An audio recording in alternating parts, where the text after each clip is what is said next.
Siento un orgullo profundo de esta tierra querida, de sus ríos y mares. Hay montaña divina, que la risa no falte, la pasión y el amor, y que nuestra vida sea el más grande valor. Es el momento de Antioquia, de nuestra gente, de nuestra vida, de nuestra tierra. Antioquia, Antioquia, Antioquia más. Es la experiencia, es la amistad, la transparencia. Antioquia, Antioquia, Antioquia más. Antioquia es mi región, unidos de corazón. Antioquia es mi pasión, sí, sí, sí. Antioquia es mi región, unidos de corazón. Antioquia es mi pasión, sí, sí, sí.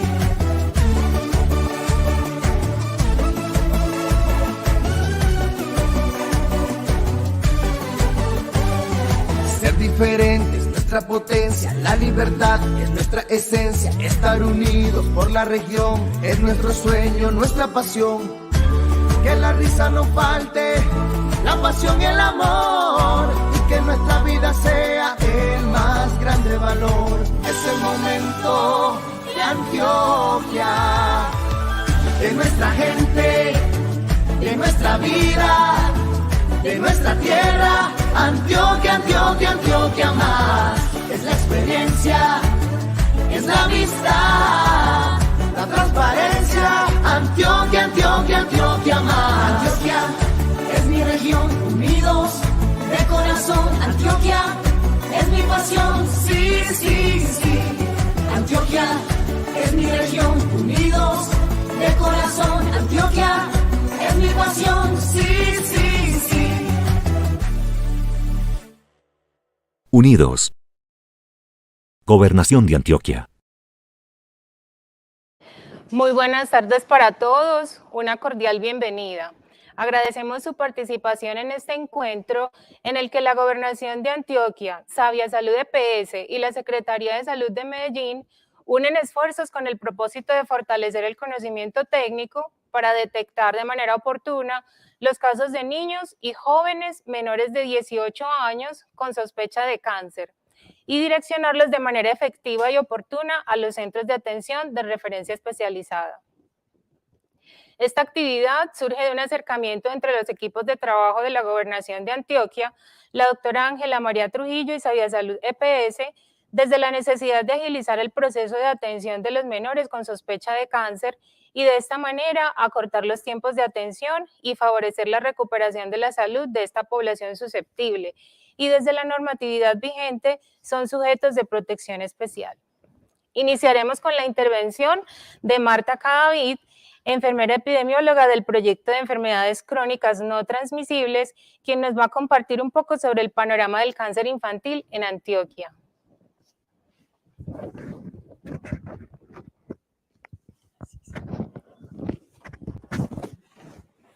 Buenas tardes a todas y todos, cordial saludo, y me paso para allí, me disculpa, ya empecé.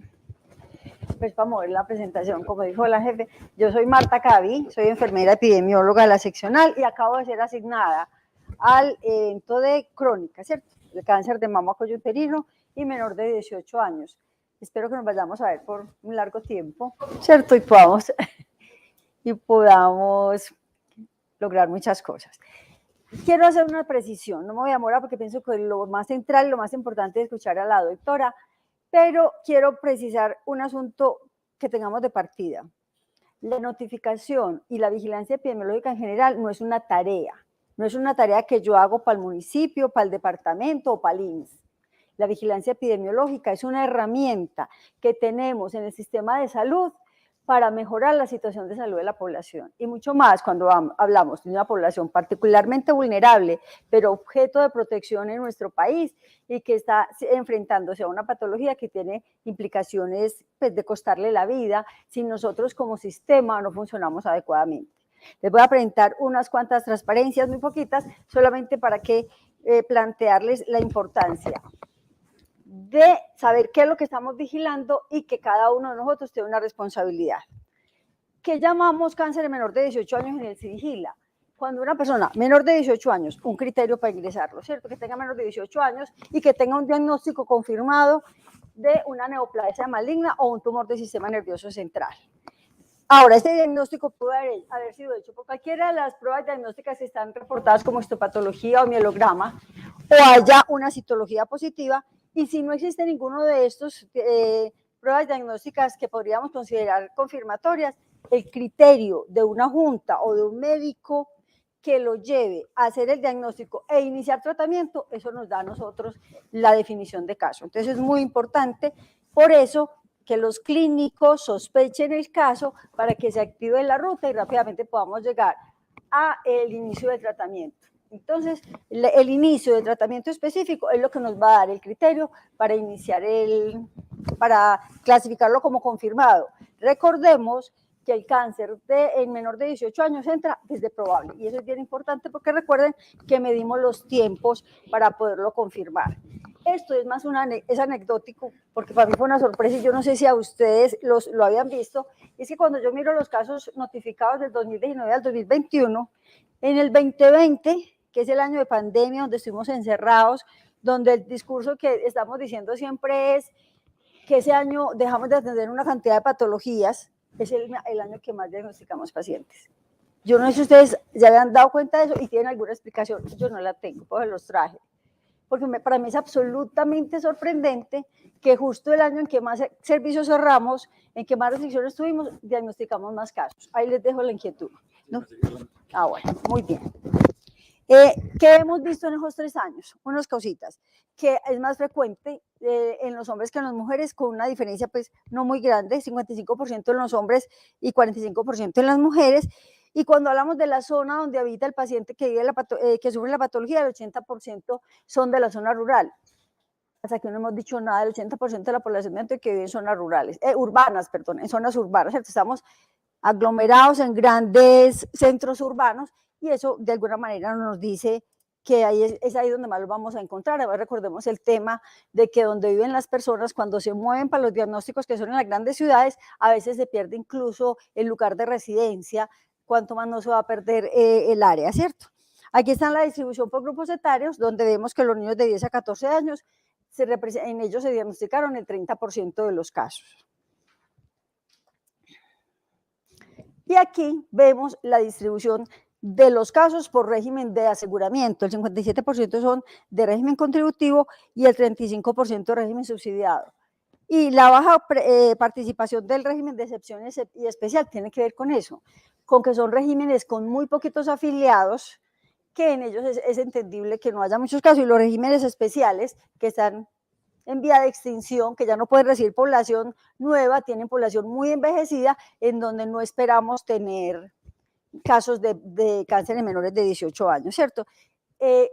Con todos los problemas o dificultades que podamos tener en los sistemas de afiliación, el que está afiliado al menos tiene una EPS donde mirar y levantar la mano. ¿Qué me preocupa a mí? Esos niños, ese 3% de niños no afiliados, o sea, ¿cuánto más larga no es esa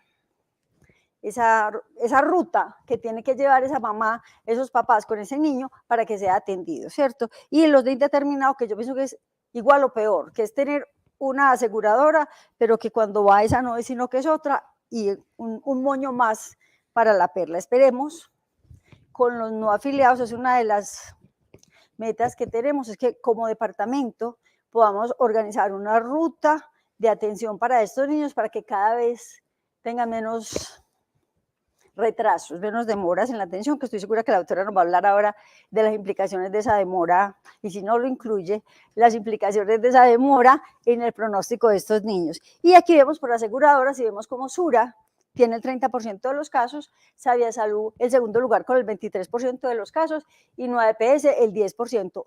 Esto nos habla de una cosa, que estas son las 3 aseguradoras que más afiliados tienen en Antioquia. Aquí está la distribución de los casos, pero no me voy a detener en eso para darle paso a la doctora. Indicadores del protocolo. Miren esto. La oportunidad, y eso es solo leucemia, porque recordemos que el protocolo solo está midiendo oportunidad de diagnóstico en leucemias. En estos 3 años, el 86% de los casos los diagnosticamos en menos de 2 días. Eso está bien, ¿cierto? En el 7% de los casos, 5 nos demoramos de 3 a 10 días y en el resto de los casos, más de 10 días. Y cuando hablamos de la demora en hacer el diagnóstico confirmatorio, porque la anterior es que lo sospecharan, ¿cierto? Y que llegara ese resultado. Cuando ellos dicen que 0 días, porque hay una alta proporción de que dicen el día que consultó, ese día fue el día de diagnóstico sospechoso, imagino yo que son los casos clínicos que no requieren de un examen, estamos hablando de leucemia, si deben de haber mandado el extendido de sangre periférica. Eso me llama la atención. Llega el mismo día. Aquí en Medellín, pues estamos hablando de niños que están en el pueblo y lo sospechan. Porque estamos hablando de sospecha, no, porque ese es confirmatorio, es la sospecha. Estamos hablando que el médico en el consultorio vio un muchacho con el desaliento, las fiebres, aquellos síntomas clínicos que usted no va a ampliar y que le hace sospechar de una leucemia. La única opción que él tiene en el consultorio es un extendido de sangre periférica para mirar las formas inmaduras y ya confirmar la sospecha, pues valga la, que es probable, ¿cierto? Para notificarlo, porque es que entra desde probable. Entonces, en eso es lo que decimos, que sí se demoraría. Y en ese municipio, no sé, sería muy bueno que ese mismo día leyera la bacterióloga el extendido, ¿cierto? Hiciera el hemograma. En todo caso, hay un alto porcentaje que se demora menos de 2 días. Y ya para confirmarlo, el 96% de los casos, la gran mayoría, se demoraron menos de 8 días para confirmarlos. Hace pensar que está fluyendo rápidamente la ruta, para que eso es bueno. Y en un caso se demoraron más de 15 días. Pero quiero llamar la atención, 2 casos, nunca supimos cuánto se demoraron. Y ya para terminar, ahí les voy a mostrar cómo está Sabia Salud en ese caso, en relación a esta situación. A la semana 34 de notificación llevamos 147 casos de cáncer menor de 18 años en el departamento de Antioquia. De esos, 34 son de Sabia Salud. Y de esos 34, 7 son leucemia mieloide aguda. Y miren eso, cuando yo voy a mirar la oportunidad de diagnóstico probable que está allá, en 3 casos, perfecto. Lo hicieron en menos de 2 días, el mismo día o al día siguiente, pero tenemos 4 casos que no sabemos, ¿cierto? Y aquí para la confirmación, en uno se demoraron 6 días y el otro 6 lo confirmaron y eso es bueno, pues no tenemos idea cuánto se demoraron. Ustedes me dirán, Cavi, ¿cuál es el agite? Ya lo diagnosticamos y ya lo empezamos el tratamiento. Les voy a decir cuál es el agite. Primero, que la fuente oficial de cáncer en menor de 18 años en este país es el Civigila. Y créanme que las fuentes de información son utilizadas por quienes toman decisiones para tomar esas decisiones. Pero si nosotros dejamos esa información con inconsistencias o con vacíos, la toma de decisiones no va a ser necesariamente la mejor. Y pienso que eso es y que esto se logre, que la calidad de la información que ponemos en el Civigila sea una cosa para dar respuesta, es una responsabilidad del prestador, que ingrese los datos correctamente, de entidad territorial y de la EPS, que evalúen la calidad de esa información, pero que además favorezcan los procesos para que esos niños lleguen rápidamente al diagnóstico y al inicio de tratamiento, y de nosotros, departamento, de hacer veeduría de que eso cumpla bien. Entonces, la segunda invitación que yo les hago esta tarde antes de darle paso a la doctora es, tenemos una responsabilidad conjunta.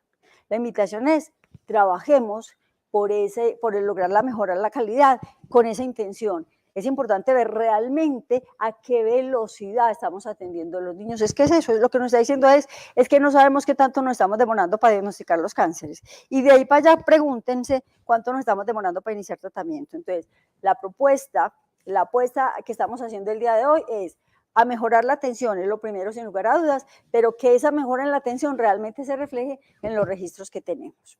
Muchísimas gracias.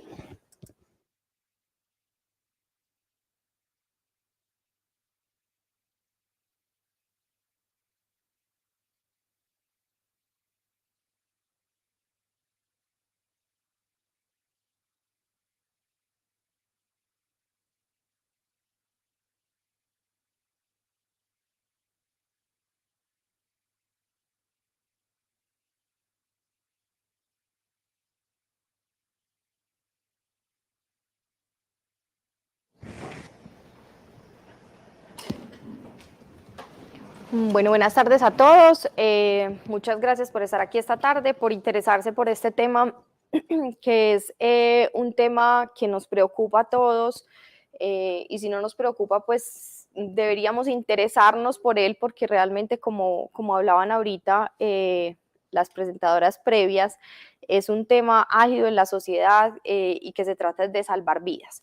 Entonces, como ya también les dijeron, mi nombre es Ángela María Trujillo, yo soy oncohematóloga pediatra y trabajo en la Clínica Las Américas en el Instituto de Cancerología y hago parte del Consejo Asesor de Cáncer Infantil como representante de las IPS. La idea es hablar hoy de una guía práctica que generamos en conjunto con la Gobernación y la Secretaría Seccional para tratar de que esos pacientes con sospecha de cáncer, pues primero lleguemos a sospecharlo y segundo, hagamos una remisión oportuna, porque como también decían, el diagnóstico precoz y el tratamiento temprano cambian la historia y salvan vidas.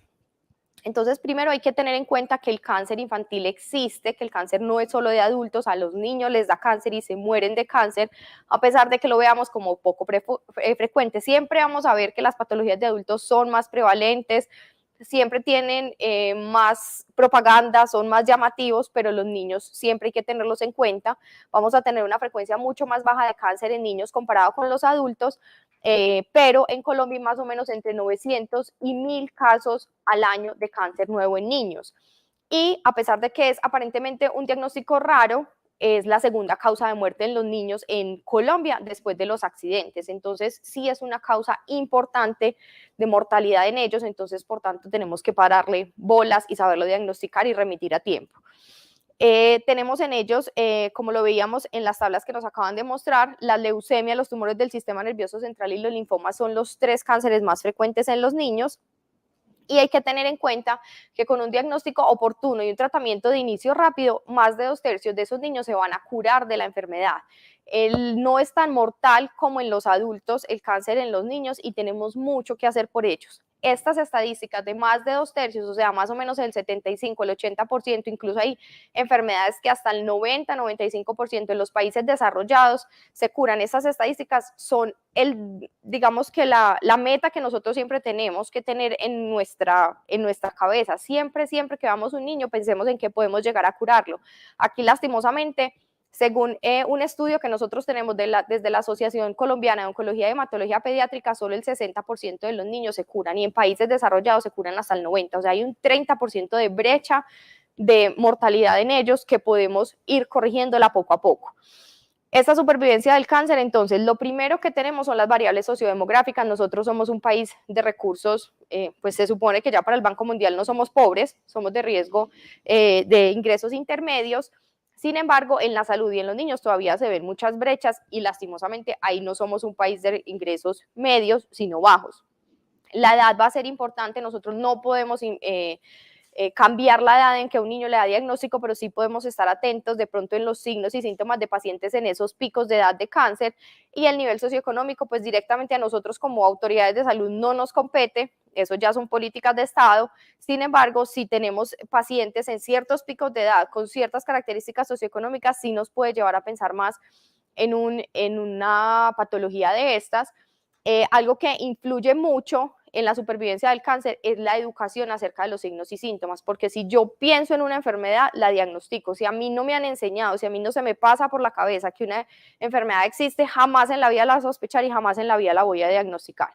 Entonces, es el papel de la atención primaria el más importante en la supervivencia de cáncer en los niños y también, después de eso, el acceso adecuado ya a las pruebas de diagnóstico y al tratamiento, que es de lo que nos hablaban, esos tiempos deben acortarse poco a poco.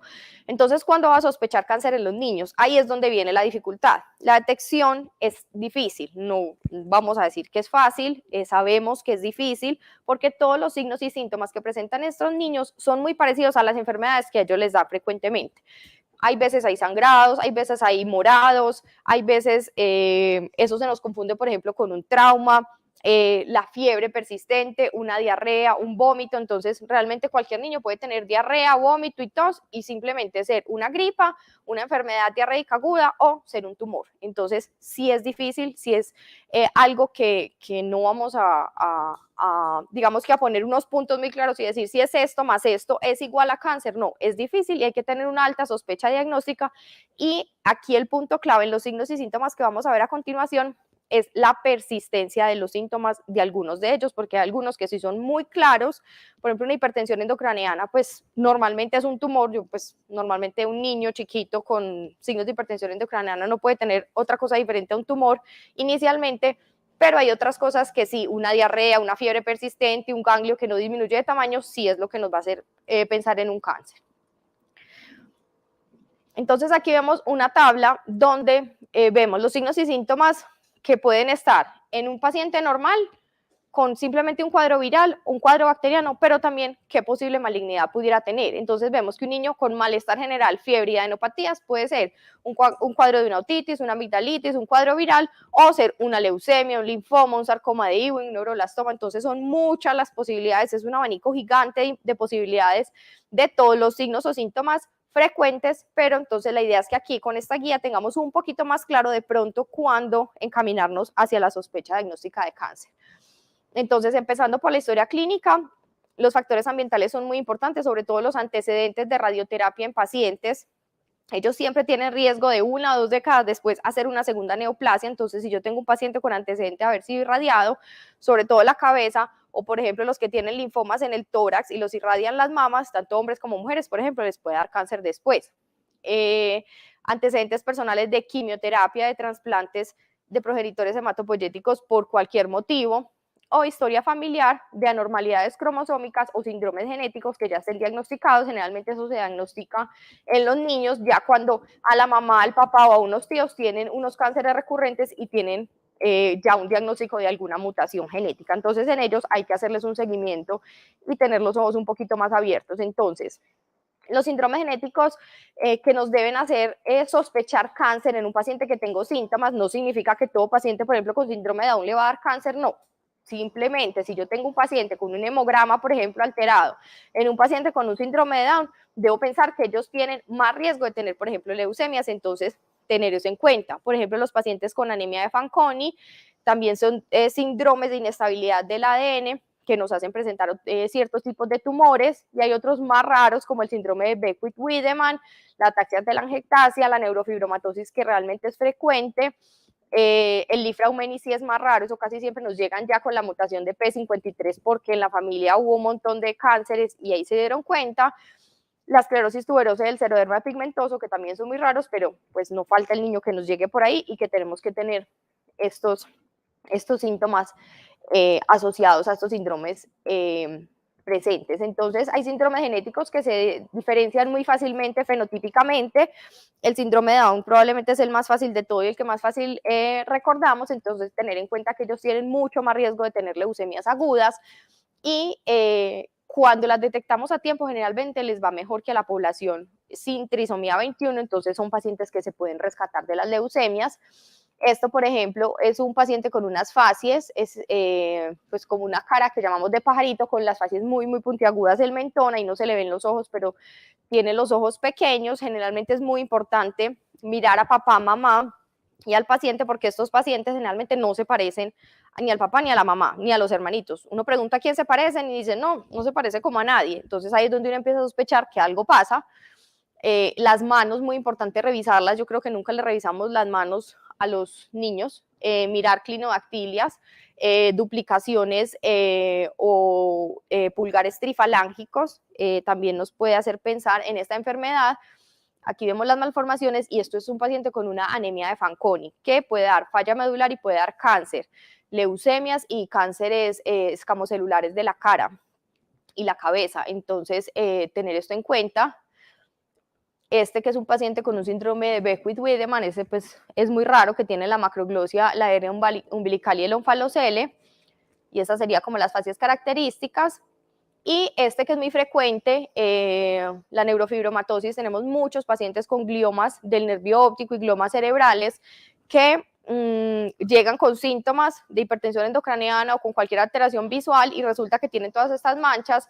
Hay veces, si nosotros no conocemos que esto puede ser una neurofibromatosis, lo pasamos por alto porque simplemente la mamá dice, ah, no, es que él tiene manchas familiares, o sea, el papá las tiene, o la mamá las tiene, o el hermanito las tiene, y toda la vida creemos que son manchas familiares, y resulta que esto es una enfermedad que tiene toda la familia y que a nadie han diagnosticado, y que puede que el niño sea el único que tiene un tumor cerebral asociado, o incluso las otras personas pueden tener tumores gliomas de bajo grado del cerebro y nunca se dieron cuenta porque estaban en un lugar que no comprimieron nada, no molestaron y toda la vida vivieron con un tumor. Entonces, muy importante la revisión completa al examen físico. Ya empezando con los signos y síntomas, entonces los constitucionales son los más difíciles, una fiebre, palidez y fatiga en un niño, y a veces puede ser cualquier cosa. Entonces es muy importante el patrón de la fiebre, mirar si es persistente o no, generalmente con más de 14 días de fiebre es muy importante empezar a estudiar algo más, tratar de objetivizar esa fiebre, no es que la mamá diga que tiene fiebre interna y que le tocó y está medio caliente, no, tratar de objetivizar esa fiebre. La palidez siempre medirla como, pues o evaluarla como nos indican en la OMS, que es mucosas y palmas. No es porque la mamá lo vea pálido en la cara ni porque la abuelita dice que está pálido, no, hay que tratar de hacerlo objetivo. La fatiga generalmente a los niños es difícil de evaluar, pero la podemos evaluar con el nivel de actividad física, es preguntarle, ¿juega, no juega, está igual de cansón, brinca, no brinca, ¿cierto? Porque la mamá dice, ay, sí, es que él era súper necio y ya no se quiere parar de la cama, ya no quiere parar, no se quiere parar para jugar con los amiguitos, entonces es una forma de volver objetiva esa fatiga. El malestar general generalmente va asociado a esa fatiga, y la anorexia también, si tenemos un registro juicioso de crecimiento y desarrollo o una evaluación previa donde tengamos peso y talla, mirar a ver si el paciente realmente está perdiendo peso y no sea que solo la mamá diga que no está comiendo, porque para ninguna mamá y para ninguna abuelita, yo no sé si es en todo Colombia, solo en Antioquia, ningún niño come bien, porque le sirven un plato gigante y ellas esperan que el niño se coma el plato completo, y realmente el niño está comiendo su porción normal, no está perdiendo peso, pero no se come el plato de comida entero que ella le sirve. Entonces realmente es objetivizar esa anorexia y mirar si hay una pérdida de peso real.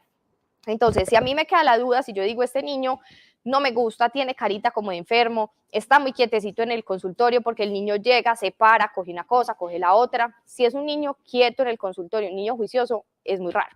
Entonces, si está quietecito, si yo lo veo como palidito, que si tiene una fiebre, como que sí, como no, lo más fácil es pedirle un hemograma. Aquí estos síntomas nos orientan más que todo de pronto a una leucemia o un linfoma. Las leucemias se detectan muy fácil con un hemograma.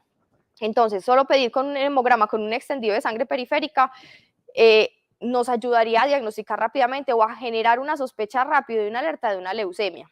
Desde la Secretaría Seccional se ha hecho un papel importante en capacitar a las bacteriólogas de los centros de primeros niveles de atención para detectar rápidamente esas células malignas que son los blastos y generar una alerta lo más rápido posible. Entonces, ¿qué vamos a ver en esa sangre periférica? Si hay una enfermedad maligna tipo leucemia, blastos, o de pronto algunas células que ellas les da miedo reportarlas como blastos, pero sí dicen que son unas células de citoplasma basófilo, con nucleolos, con una relación núcleo-citoplasma alterado. O sea, si hay una descripción ahí, como uno dice, esto no me gusta, es mejor hacer la consulta, y sobre todo si está asociada a alteraciones del hemograma. Si yo tengo alteraciones tipo trombocitopenia y no trombocitosis, ahorita lo vamos a ver porque estas últimas 2 semanas he visto trombocitosis reactivas y todo el mundo estresado por eso. Vamos a ver que los niños, las trombocitosis no son por leucemia. Las anemias, las neutropenias y las leucocitosis, digamos que todo ese conjunto de obisitopenias o pancitopenias nos hace pensar que sí hay algo maligno. Y si hay algunos síntomas que nos hagan pensar en algo de tipo linfoma, ahorita vamos a ver cuándo, está indicado hacer una radiografía de tórax para mirar a ver si hay o no un ensanchamiento del mediastino. Las linfadenopatías son una causa también muy frecuente de consulta, de estrés de la mamá y de estrés del médico, porque los ganglios todos los niños lo tienen, entonces lo difícil es saber cuándo sí, cuándo no, cuándo lo mando a biopsiar, ¿será que me estreso, será que no? Entonces, la mayoría de los niños son infecciosas y la mayoría van a resolver entre 4 y 6 semanas. Lo que pasa es que, obviamente, una mamá entre 4 y 6 semanas esperando que un ganglio baje de tamaño, es difícil que tengan la paciencia y que se tranquilicen. Pero ahí es donde está el papel nuestro de decirle, no, venga, tranquilízase, que en este momento no tiene indicación de mandar a hacer una biopsia ni de hacer nada más.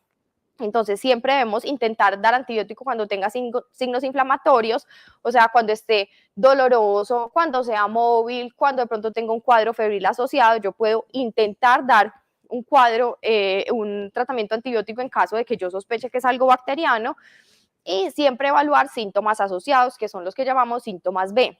Si hay pérdida de peso objetiva, si hay sudoración nocturna y si hay fiebre persistente. Esos serían como los síntomas que nos harían pensar que no es una adenopatía infecciosa, sino que hay algo más. Entonces, ¿qué puedo hacer con ellos? Hacer un hemograma, lo mismo un extendido de sangre periférica, puede que salga normal porque no todos los linfomas me afectan la parte sanguínea, hay unas leucemias que se mezclan con linfomas y me alteran la sangre, pero hay otros que no, hay linfomas con hemogramas totalmente normales.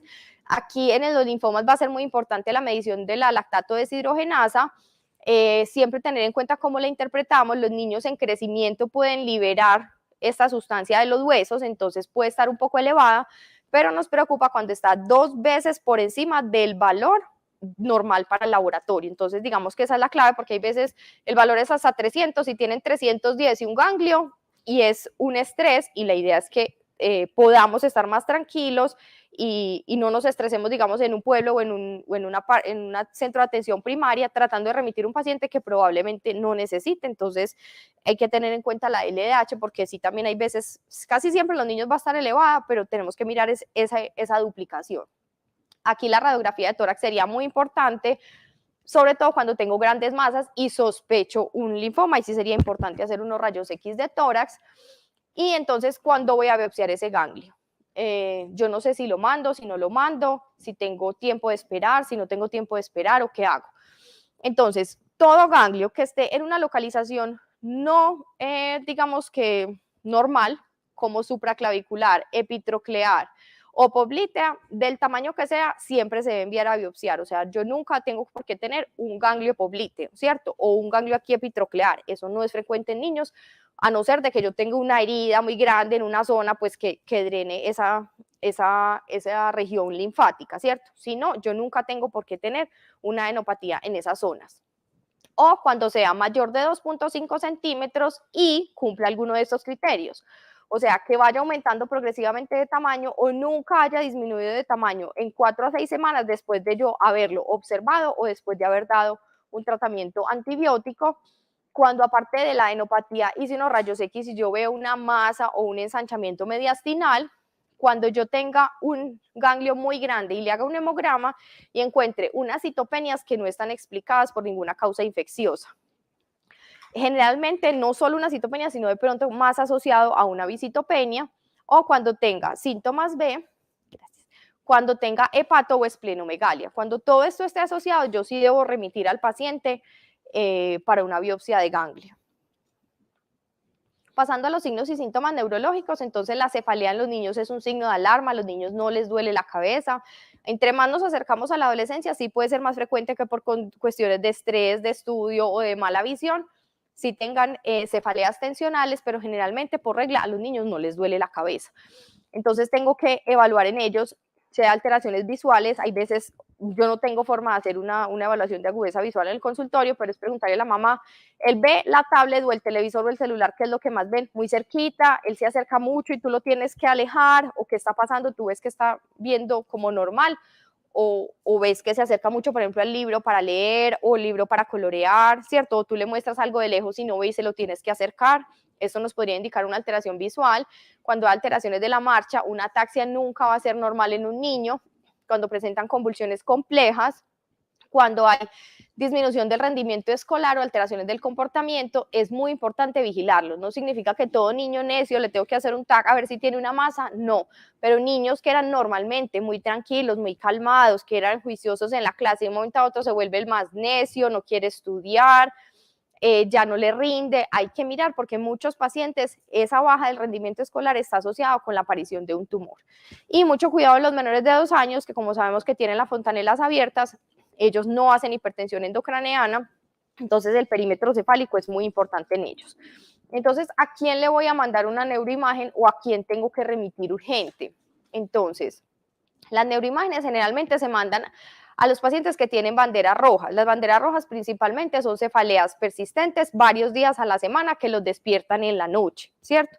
O que por la mañana se levantan con mucho dolor de cabeza y vomitan. O lo mismo en la noche, un dolor que dice, mamá, tengo mucho dolor de cabeza y vomita, lo que llamamos vómito en proyectil, que no está precedido de náuseas, o cuando tiene una cefalea más otro signo de alarma, por ejemplo, una ataxia, un déficit visual, una alteración del comportamiento o del tono muscular muy frecuente, por ejemplo, en los niños chiquitos que hay veces no alcanzan a hacer hipertensión endocraneana por las fontanelas abiertas, hacen mucho nistagmus. Entonces si la mamá dice es que él se le mueven los ojos para todas partes, también eso nos debe hablar de algo. cuando hay regresión en el neurodesarrollo, niños que ya caminaban, corrían, y de un momento a otro ya no son capaces de pararse, se les olvidó correr, se enredan y se caen por todo. Entonces eso nos debe hacer pensar que hay algo en el sistema nervioso central y le debemos solicitar una neuroimagen.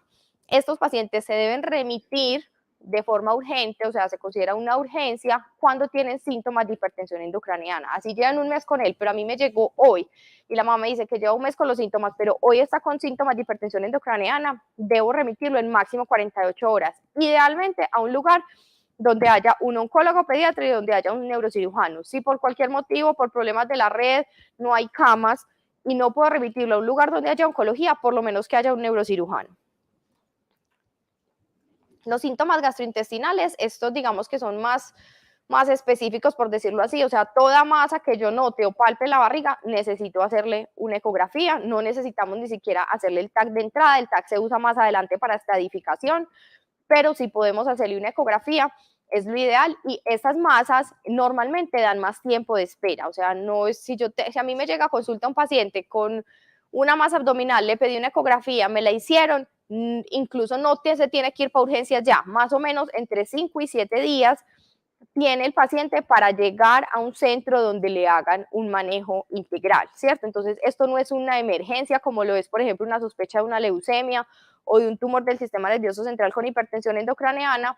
Esto nos da más tiempito porque generalmente esos tumores es muy raro que estén tan grandes como para que se rompen o causen una emergencia. Generalmente en los niños son tumores del hígado, tumores del riñón o linfomas intestinales. Hay que siempre recordar que una intosuscepción es frecuente en niños chiquitos. Una intosuscepción, o sea, un paro de fecales, unos síntomas de obstrucción intestinal en un niño mayor de 6 años, son un linfoma hasta que se demuestre lo contrario. Entonces, no siempre decir, ay, sí, es que a los niños les da mucha intosuscepción, es un niño de 8 años. No, eso es un linfoma hasta que no nos demos cuenta qué tenemos ahí adentro. Entonces, tener esto en cuenta.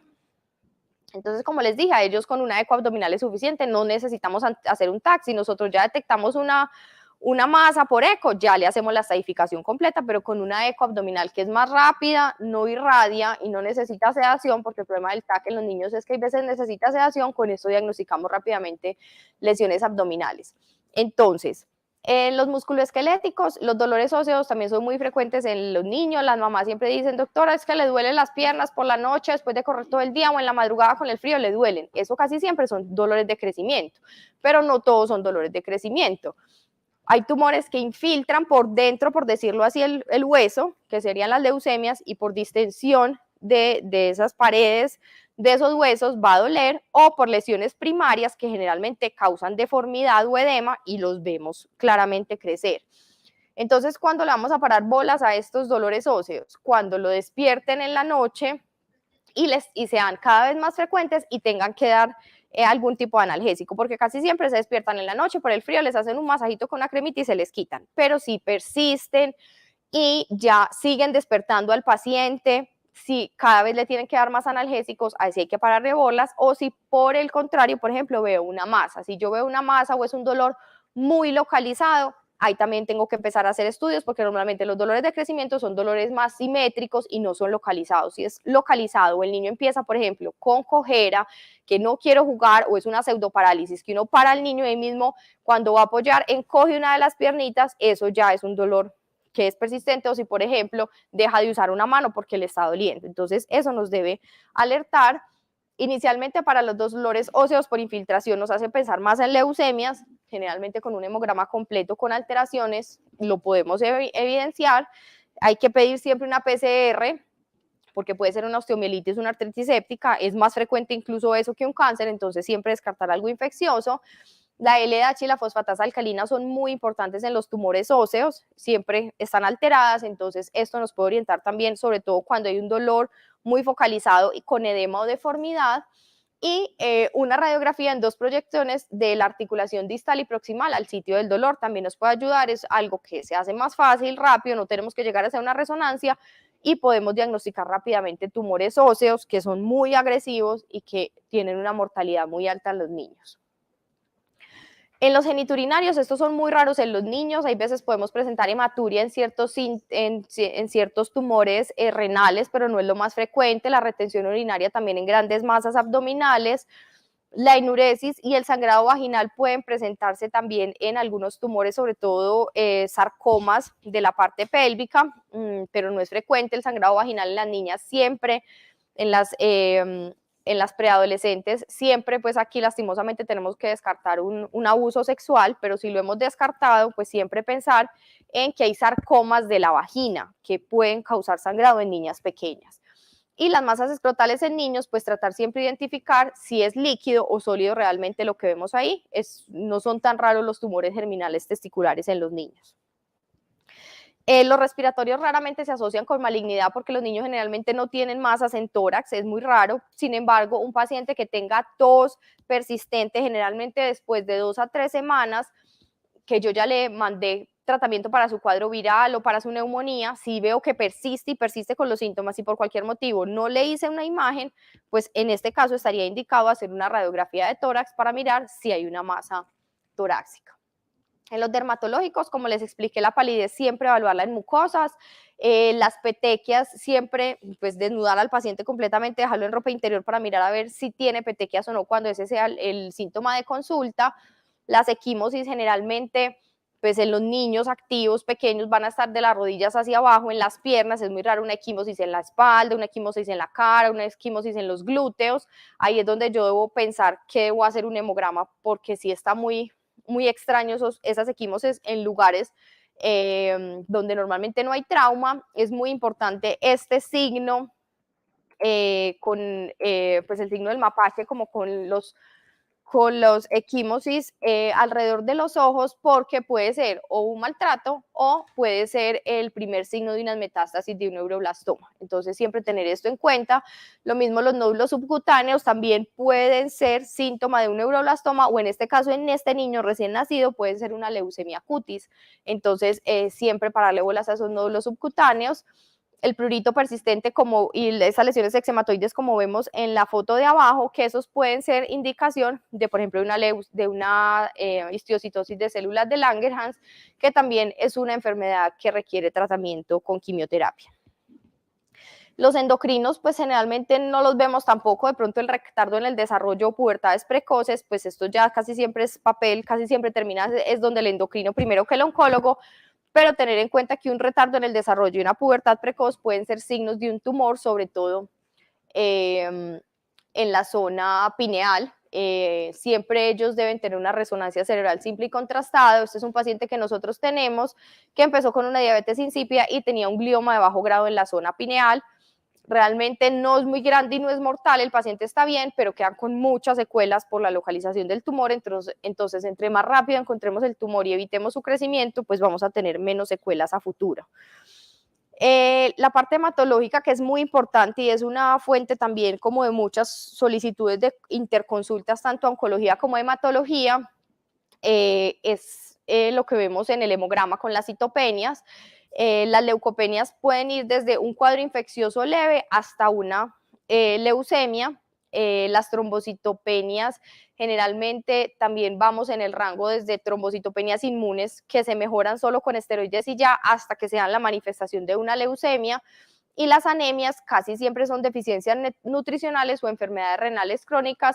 Sin embargo, cuando yo ya empiezo a tener combinaciones con bicitopenias o pancitopenias que ya se nos afectan las 3 líneas, ahí es donde debo pensar más que todo en una enfermedad maligna. Generalmente cuando tengo cuadros aislados o de leucopenia o de trombocitopenia o de anemia, es muy raro yo pensar en una leucemia. Puede pasar y puede que evolucione, pero generalmente las leucemias en los niños son agudas y se manifiestan inicialmente ya de una vez o con una bicitopenia o con una pancitopenia.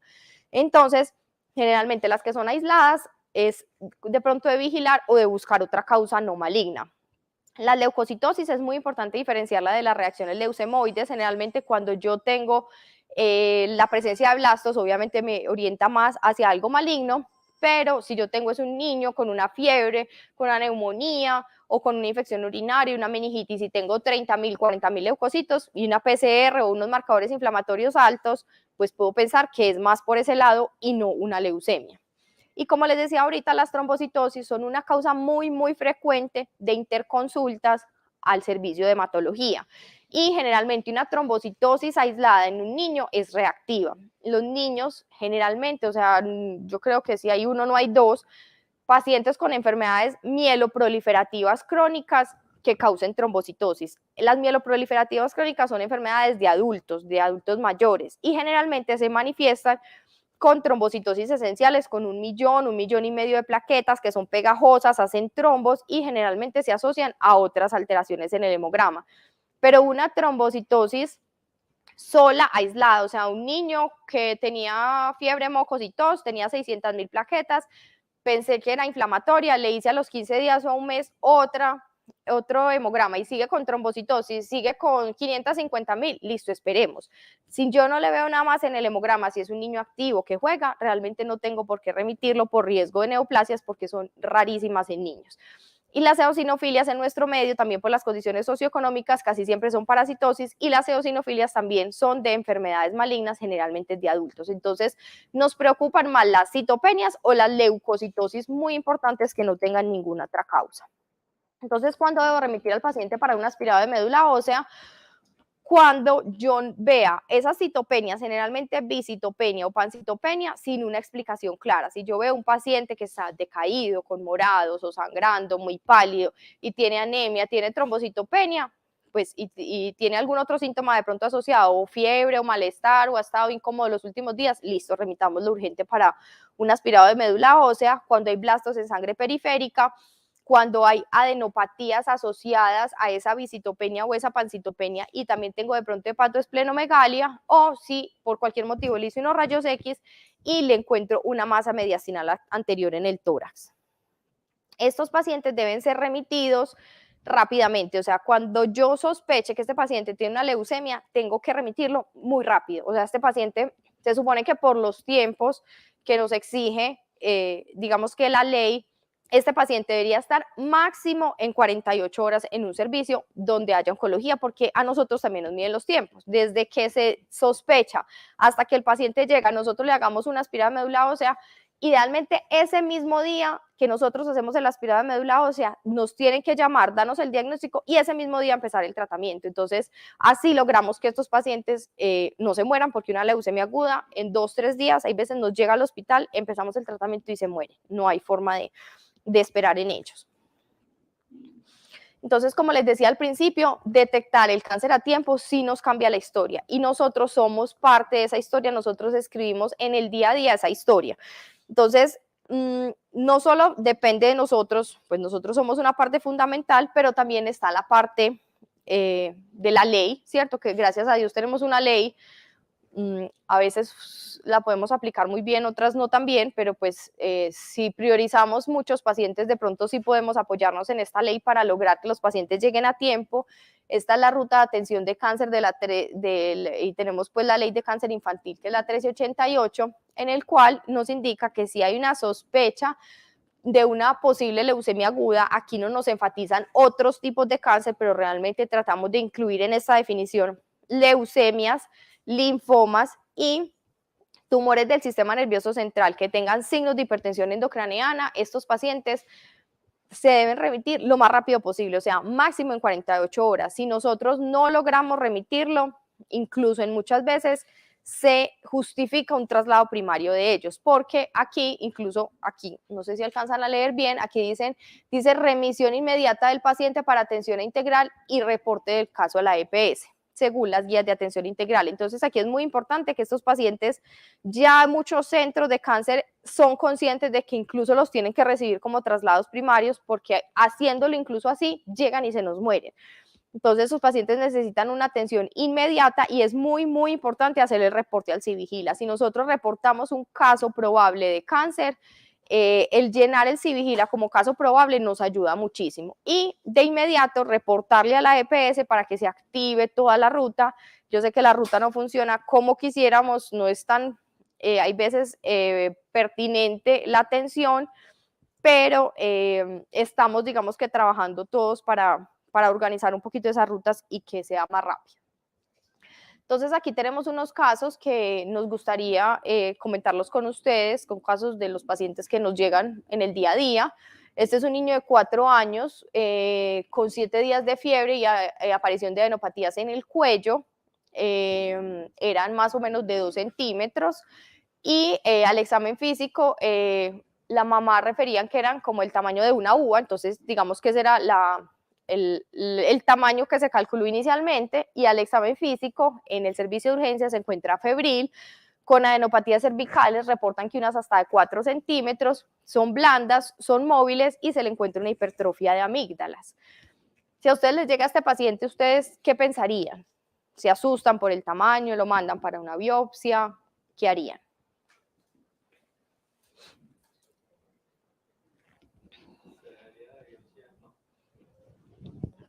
¿Tú piensas que se debería biopsiar? ¿Por qué? ¿Por el tamaño, por el tiempo, por los síntomas, por la edad? Ok. ¿Alguien está de acuerdo? ¿Piensa algo diferente? ¿Haría otra cosa?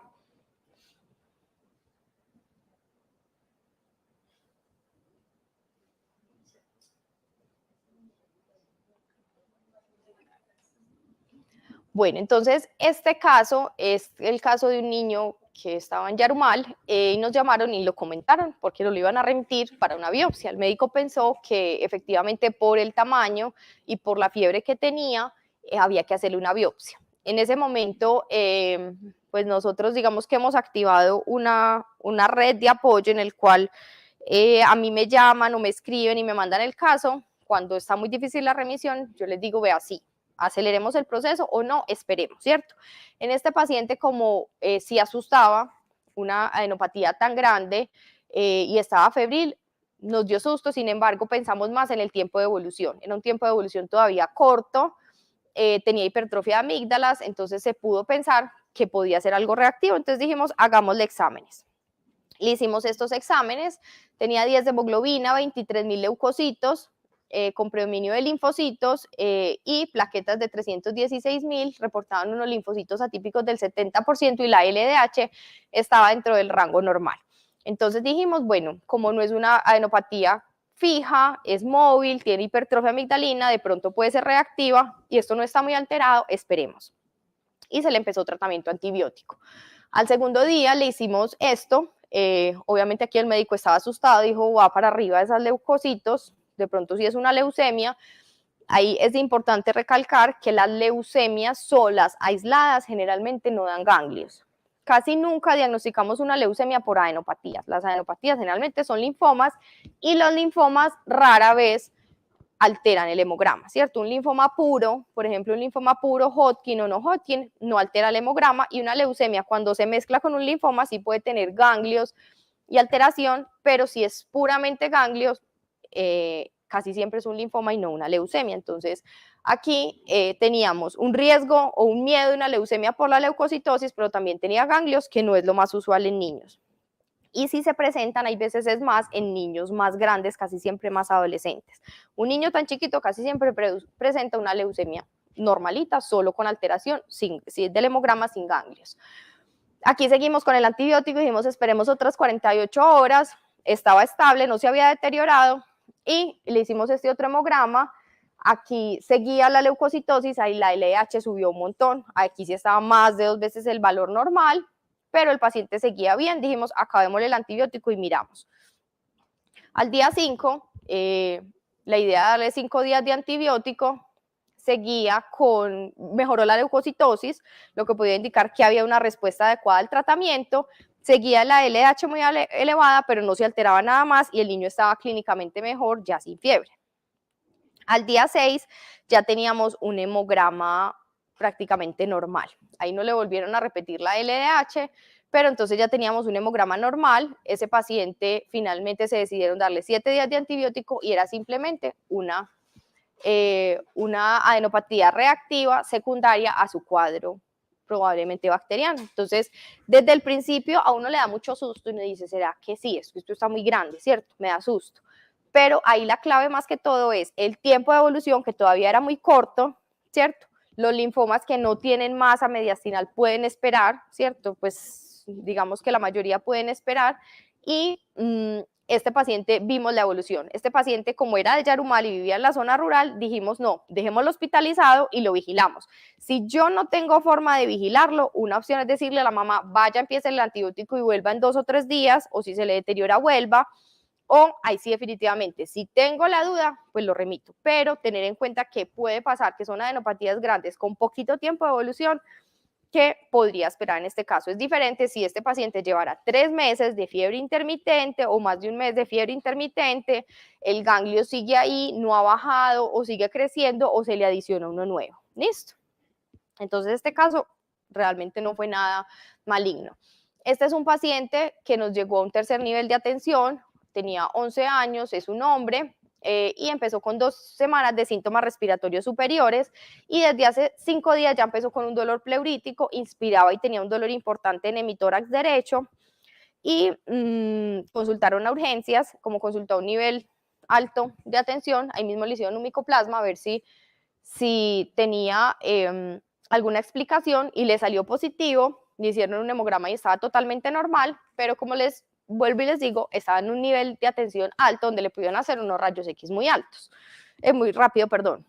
Esta es la masa que tenía y la causa de la tos.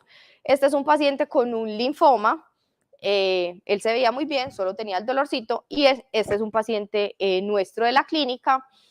¿Qué pasaría si este paciente no hubiera llegado a un hospital de tercer nivel, sino que me llega al consultorio o que me llega al pueblo y yo no tengo unos rayos X, ¿cierto? Este paciente probablemente hubiera seguido con los síntomas, ¿cierto? Hubiera seguido con los síntomas, la tos hubiera empeorado, hubiera de pronto empezado a presentar dificultad para respirar, entonces puede que en el primer momento yo no hubiera tenido que hacerle sino, digamos, un hemograma y me salía normal, yo le hubiera dicho incluso tome un antihistamínico o échese un inhalador, tome acetaminofén, no sé, ¿cierto? Pero ahí la clave, entonces, si yo no tengo una radiografía de entrada, es la persistencia de los síntomas porque esta masa hubiera seguido creciendo. Entonces, ahí hubiera sido importante anotar que necesitaba unos rayos X y hubiéramos encontrado esta masa. Esta es un caso frecuente también de consulta. Esto es una niña de 2 años que tenía 2 meses de cojera por un dolor en la rodilla derecha. Inicialmente tenía unos síntomas bilaterales, dolores, se le mejoraban a veces, y veces se le quitaban, pero llegó un punto en que ya cojeaba y no se quería parar a jugar. Esa niña no tenía ni sangrado, no tenía equimosis, no tenía palidez, no tenía nada, solo le dolía una rodilla y ya. ¿Qué hicieron con esta paciente? Le hicieron unos rayos X de la rodilla, como era muy localizado, pues siempre hay que descartar cualquier enfermedad propia del hueso, por decirlo así, aunque es muy raro. Los niños generalmente cuando presentan tumores óseos, tanto sarcoma de Ewing como osteosarcoma, son tumores que aparecen en los pacientes en crecimiento rápido, generalmente adolescentes. Es muy raro un niño menor de 10 años con un tumor de estos, porque generalmente se da es por el crecimiento acelerado de las células en las etapas donde tienen que recrecer longitudinalmente. Entonces, en una niña tan chiquita, generalmente un tumor óseo es muy raro. Entonces le hicieron los rayos X de rodillas de todas formas, estaba muy bien, y le hicieron un hemograma. Aquí no tenía anemia, tenía unas plaquetas un poquito bajitas, pero llamaba la atención que a pesar de tener una trombocitopenia, no tuviera ningún signo de sangrado, ni por boca, ni en piel. Y reportaban unos linfocitos atípicos del 21%. Qué pena. Esta paciente finalmente, por eso linfocitos atípicos, hay veces los linfocitos atípicos, algunas bacteriólogas no quedan tranquilas, son muy juiciosas y dicen, no me parece que sean del todo atípicos, me queda la duda, y en una paciente con un dolor óseo persistente, la remitieron a un centro oncológico y en el centro oncológico se encontró que estos linfocitos atípicos no eran linfocitos atípicos, sino blastos. Esa niña ahora es sobreviviente de cáncer, pero vemos que era una alteración muy leve, realmente no era tan importante la parte del hemograma, pero sí la cojera junto con la trombocitopenia y esos linfocitos los que hicieron pensar en que el paciente tuviera cáncer, y más que todo se remitió fue por la cojera tan persistente y unilateral. Entonces, recordemos que para los niños existe un día mundial en el que se conmemora el cáncer infantil. La idea es que día a día tenemos una lucha en contra de este mal que acecha a los niños, pero que en nuestras manos está detectarlo a tiempo y tratarlo a tiempo. Es importante que conozcan que en Antioquia contamos con 4 centros grandes que cuentan con oncólogos pediatras. está el Instituto de Cancerología de la Clínica Las Américas, que tiene su parte ambulatoria y su parte hospitalaria. Tenemos el Hospital Pablo Tobón Uribe, que también cuenta con servicio de hospitalización y consulta externa, donde se pueden remitir los pacientes en cualquier momento. Recuerden que las urgencias más importantes son las sospechas de leucemias y los tumores del sistema nervioso central que tengan signos de hipertensión endocraneana. El tercer centro, pues, que es el que siempre se nos viene a la cabeza, que es el Hospital San Vicente, y el Hospital General de Medellín. Esos son los 4 centros que cuentan con oncólogo pediatra para servicio de hospitalización y para consulta externa. El Centro Oncológico de Antioquia solo tiene servicio de consulta externa, ya no hay servicio de urgencias. Entonces, un paciente menor de 15 años, porque 15 años es el corte que tenemos para oncología pediátrica en Antioquia. Si tiene más de 15 años un paciente con una sospecha, debe ser remitido a un lugar donde atiendan adultos. Digamos que hay que tener eso en cuenta, porque si tiene 16 y lo remiten, por ejemplo, a oncología pediátrica, si en el anexo ponen oncología pediátrica para el San Vicente, les van a decir, no, necesita remitirlo a esa oncología de adultos. Entonces, se altera un poquito esa remisión. Entonces, tener en cuenta que hasta los 15 años somos pediátricos y de 15 años cumplidos en adelante son de adultos. Y en pediatría solo tenemos 4 centros que contamos con todas las subespecialidades, que son la Clínica Las Américas, el Hospital General, el San Vicente del Pablo Tobón, y el Centro Oncológico solo es para pedir una consulta. Listo, no hay hospitalización ni servicio de urgencias para los niños. Y les quería compartir esto, que incluso me llegó hoy. Este mes estamos celebrando el mes de la concientización del cáncer infantil. Septiembre es el mes dorado, es el mes en el que todos estudiamos, todos divulgamos información para que estos niños se diagnostiquen rápido y aumenten las tasas de sobrevida en ellos. Esto es liderado por la Sociedad Internacional de Oncología Pediátrica y por la Sociedad Latinoamericana de Oncología Pediátrica, y están ofreciendo un curso gratuito que es una charla mensual que finalmente les dan pues como un certificado, y se hace una traducción simultánea al español. Empieza ahora en septiembre y termina en marzo del 2023, es gratuito, y pues no sé si algunos son muy juiciosos y tienen puntos CM, que son los que uno acumula haciendo ciertos seminarios, webinars o asistiendo a ciertos congresos. Estos aplican para acumular puntos ahí. Pues es una estrategia mundial para que todos reconozcamos más rápido el cáncer. No sé si tienen alguna duda, alguna pregunta. Doctora, en el chat tenemos una pregunta. Pregunta Marcela Zuluaga. Una niña de 6 años recientemente diagnosticada con lupus, y ella empezó con dolores en los pies y hematomas. Le han dado 2 trombocitopenias. ¿Pudiera tener también leucemia?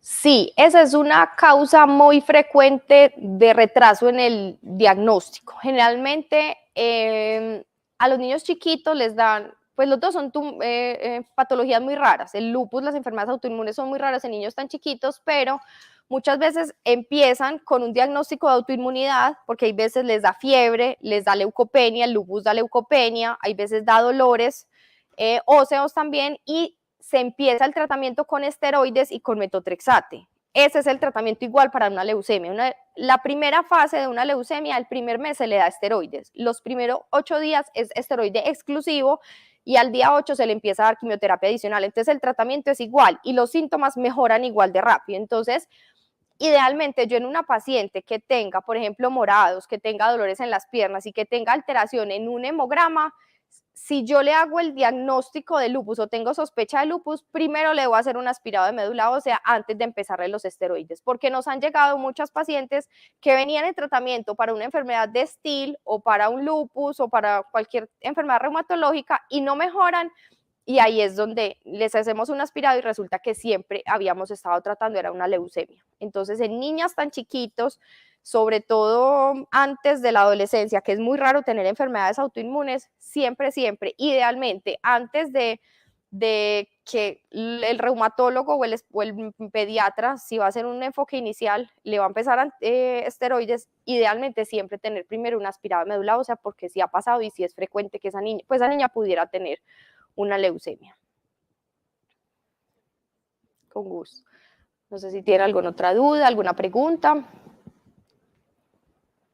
La idea es que cuando tengan dudas, pues no sé dónde dejar, porque pues yo siempre las charlas, en todas las charlas como de sensibilización, dejamos mi teléfono o el correo, por si en algún momento tienen alguna duda, alguna pregunta, están encartados con un niño que dicen no me lo reciben, no sé qué hacer, ¿será que lo mando, será que no lo mando? La idea es, ustedes me pueden escribir y me dicen, vea doctora, estoy enredada con este niño, ¿será que me ayuda? Y entre los dos vamos resolviendo el caso y vamos definiendo si necesita rápidamente mandarlo o si, por ejemplo, este caso de la adenopatía, que era un niño que venía de lejos, que no tenía ambulancia, podemos esperar un poquito y mirar a ver si necesita un traslado tan rápido o no.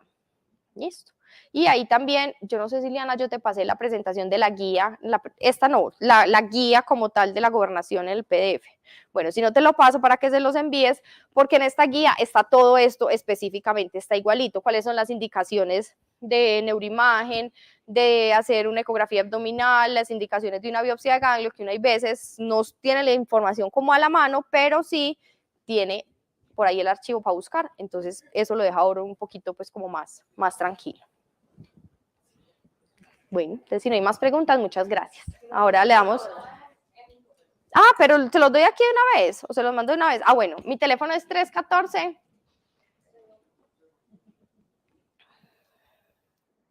889 8616.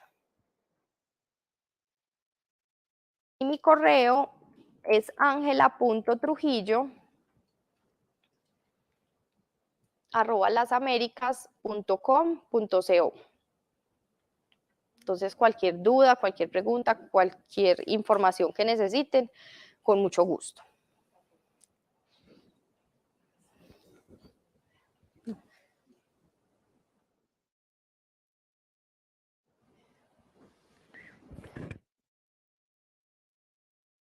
A la doctora Ángela María Trujillo, agradecerle por tan valiosa información. Seremos replicadores de ella. Y para finalizar, tenemos un invitado muy especial que hace una labor social muy importante en la población con diagnóstico de cáncer, tanto en niños como en adultos, Juan Sebastián Zapata, fundador y director de Corporación Esperanza de María Rosa Mística.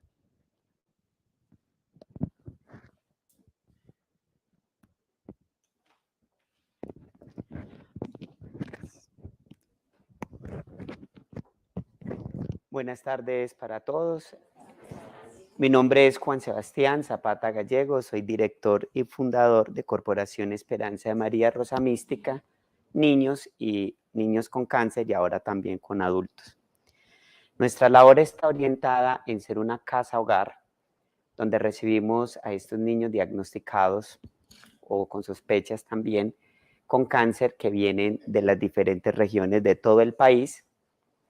Y nosotros les ofrecemos albergue, alimentación, acompañamiento psicosocial, cuidado paliativo, acompañamiento jurídico, el espiritual y entre otros, para que no teniendo una red de apoyo dentro de la ciudad, nosotros seamos esa red de apoyos para ellos y puedan estar tranquilos en todo lo que tenga que ver con su tratamiento.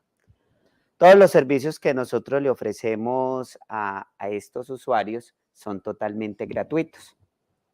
No entramos a cobrarles ni a la EPS ni al usuario como tal, sino que a través pues, de diferentes actividades que hace la institución sostenemos nuestra labor. Pero cabe resaltar que aunque nosotros no tenemos una contratación directa con las EPS, tenemos buena relación con las EPS, ya sea que mientras la EPS lo puede ubicar en uno de sus albergues ya contratados, o llegamos a un acuerdo con la EPS de que para nosotros no hay ningún problema en prestarle el servicio si la EPS le garantiza todo el tratamiento y todo lo que sea oportuno para el menor.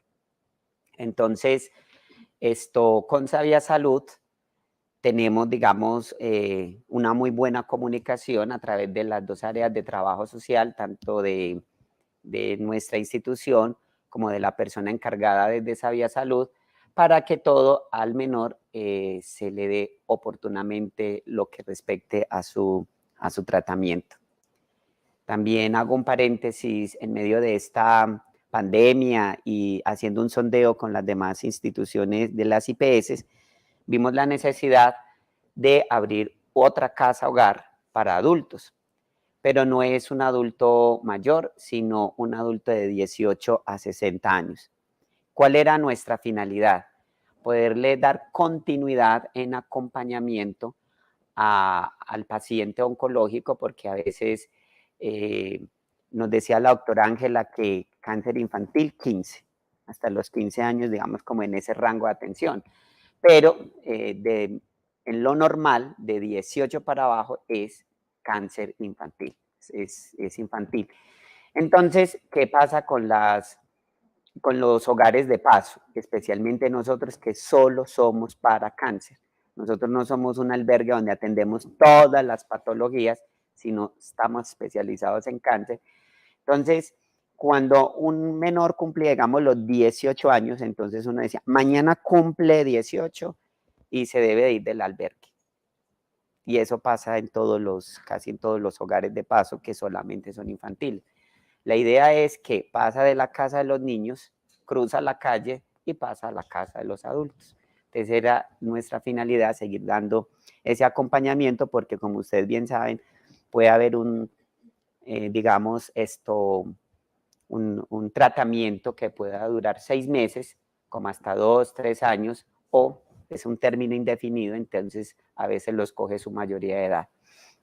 Para nosotros siempre es un placer atenderlos, estar con ellos. La doctora Ángela es testigo de que nosotros cruzamos más que esa línea de prestar un servicio digamos, en dar dormida y comida. Nosotros nos enfocamos en el ser, en la familia, en la persona, vamos más allá y nos involucramos de una manera increíble, terminamos siendo hasta los padrinos de los niños, bajo los sacramentos cuando son católicos, nos involucramos de una manera increíble, vamos más allá, los llevamos hasta su última instancia, que sea ya de tocar una campana de victoria o lamentablemente llevarlos hasta su morada final, que sería pues como un entierro. Entonces siempre en Rosa Mística, en niños y adultos con cáncer, pueden contar con nosotros. Aquí el factor que yo pertenezco a la mesa de trabajo de cáncer infantil departamental y no solamente el riesgo digamos, las faltas de acceso, a veces no solamente desde el hospitalario, porque a veces tenemos ya el diagnóstico, un plan de manejo dentro de la ciudad, pero a veces se complica también mientras la EPS puede ubicar en un albergue al paciente. Entonces nosotros somos como ese salvavidas, digamos, no solamente para Sabia Salud, sino para casi todas las EPS, porque Sabia Salud puede tener su red de apoyo, sus albergues contratados, pero eso no quiere decir que haya siempre la disponibilidad en los cupos, porque todos los albergues tienen sus puntos limitados. Entonces nosotros somos ese salvavidas que aquí no hay, pero en la nuestra siempre lo va a haber, entonces siempre van a contar con nosotros. Lo único que seguimos pidiendo, digamos, como esa cooperación, no tengo ningún problema de que el niño permanezca con su acompañante dentro de la institución, sino que la EPS responda oportunamente con todos los tratamientos del menor, porque podemos hacer muchas actividades, pero ya lo que compete ya como tal a la salud, al tratamiento, no creo que haya alguna institución de albergue que pueda, digamos, pagar una quimio, un examen y todo eso, porque sí se nos sale de la mano y para eso, pues ellos tienen su derecho de salud. Entonces, siempre pueden contar con nosotros, tanto los que están acá presentes como los que nos están viendo por las redes sociales, que aunque no les den esto de pronto no tengan un contacto directo con la EPS, pueden llamar a nuestra fundación al 604-559-1296, extensión 103, 559-1296, extensión 103, o al 322-605-6226, o lo más rápido, por nuestro Instagram, @coresperanza, y ahí también tienen una atención inmediata, rápida, mientras también los podemos enrutar con su EPS y también con la IPS para que sean atendidos. A ustedes muchas gracias y les deseamos una feliz tarde.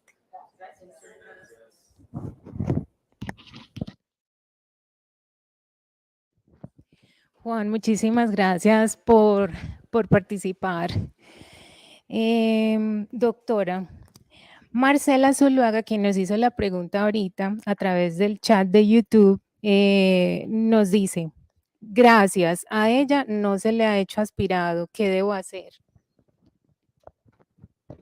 Bueno, pues la idea en esta paciente pues sería remitirla a la consulta, ya sea de oncología o hematología pediátrica. Idealmente cuando hay sospecha de cáncer, es algo que incluso ahorita no les dije, la idea cuando llenemos el anexo vamos a remitir un paciente, idealmente enviarlo a oncología pediátrica o poner hemato-oncología, oncohematología o oncología, tratar nunca de poner hematología sola, porque hematología casi siempre está visto como un servicio benigno y generalmente tenemos menos profesionales de hematología que de oncología. Y realmente, pues todas las patologías que abordamos acá generalmente son de manejo oncológico.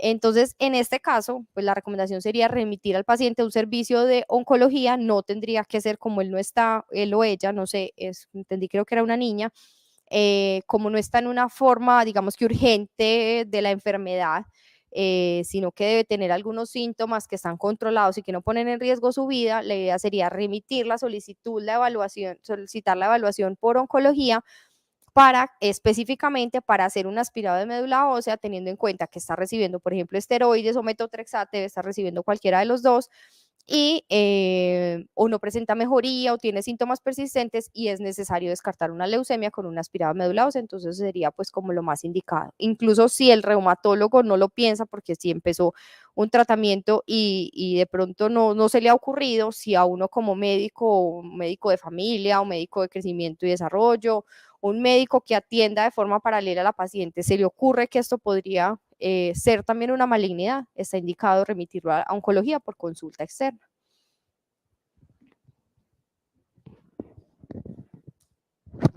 Perfecto, doctora, muchas gracias. Esperamos que Marcela haya podido escuchar la respuesta y que esta información sea muy valiosa para ella.